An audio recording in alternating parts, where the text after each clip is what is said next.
শেখ হাসিনার গোপন torture sell Aynaghor পরিদর্শন করেছেন অন্তর্বর্তী সরকারের প্রধান উপদেষ্টা ডক্টর মোহাম্মদ ইউনূস, যেগুলোতে হাসিনা সরকার নির্যাতন কক্ষ এবং গোপন কক্ষ হিসেবে ব্যবহার করত।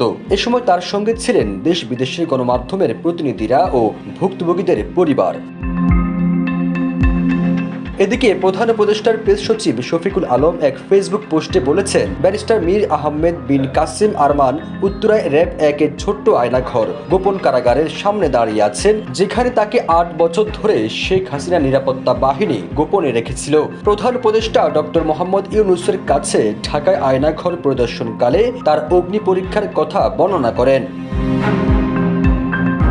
প্রধান উপদেষ্টার সহকারী প্রেস সচিব সুচিস্মিতা তিথি ফেসবুকে লিখেছেন, গত জুলাইয়ে সাদা পোশাকে তুলে নেওয়ার পর ডিজিএফআইয়ের এই টর্চার সেলে রাখা হয়েছিল আসিফ মাহমুদ সজীব ভুঁইয়াকে। আজ সেখানে পরিদর্শনে গিয়ে কক্ষটি চিনতে পেরেছেন তিনি। যমুনা স্মার্ট রেফ্রিজারেটর, স্মার্ট লাইফে স্মার্ট রেফ্রিজারেটর।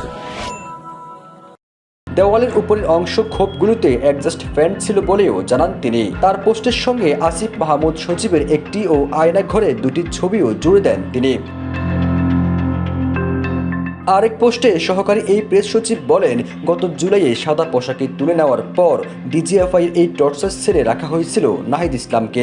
আজ সেখানে পরিদর্শনে গিয়ে কক্ষটি শনাক্ত করেন নাহিদ। এই কক্ষের এক পাশে টয়লেট হিসেবে একটি বেসিনের মতো ছিল বলেও জানান তিনি। ৫ আগস্টের পর এই সেলগুলোর মাঝের দেওয়াল ভেঙে ফেলা হয়, দেওয়াল রং করা হয়। এই পোস্টের সঙ্গেও নাহিদ ইসলামের একটি ছবিও ও আয়নাঘরের ছবি দেন তিনি। ফিরোজ আলম, জয় জয় দিন।